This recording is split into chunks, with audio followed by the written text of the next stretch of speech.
ঘরের থেকে রান্নার চ্যানেল থেকে তোমাদের স্বাগতম। আজকে আমাদের বাড়িতে ছোট্ট একটা অনুষ্ঠান, সবাই মিলে একসঙ্গে হয়েছে, সব ভাই বোনেরা মিলে খাওয়া দাওয়া করব। তার জন্য আমরা নিজেরা রান্না করছি না, আমাদের বাড়ির দিদি ও রান্না করেছে। এটা হলো চিকেনটা দেখো কি সুন্দর হয়েছে। এবার অন্য তরকারিগুলি দেখাচ্ছি, দেখতে থাকো। দেখো, এটা হলো চিংড়ির মালাইকারি। দিদি রান্না খুব স্বাদ, তার জন্য আমরা অনুষ্ঠান হলে দিদিকে বলি রান্না করার জন্য। দেখো চিংড়িগুলো কত বড় বড়, খুব সুন্দর হয়েছে রান্নাটা, তোমরা দেখতে থাকো। দেখো, এটা হলো বড় মাছ, কাতলা মাছের ঝোল। কাতলা মাছের ঝোলে কিছু দেওয়া হয়নি, শুধু পেঁয়াজ, মেথি সম্বার আর ধনে পাতা। দেখো মাছটা কত সুন্দর হয়েছে।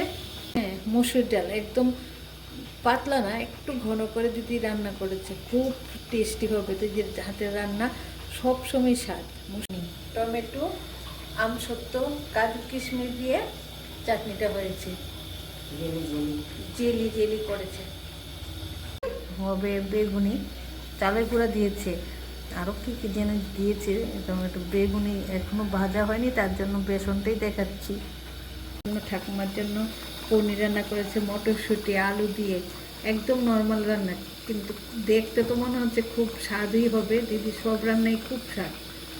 শুনো, তোমরা সবাই মিলে আমাদেরকে একটা লাইক করবে, শেয়ার করবে, সাবস্ক্রাইব করবে, কমেন্টে বলবে তরকারিগুলো কেমন হয়েছে।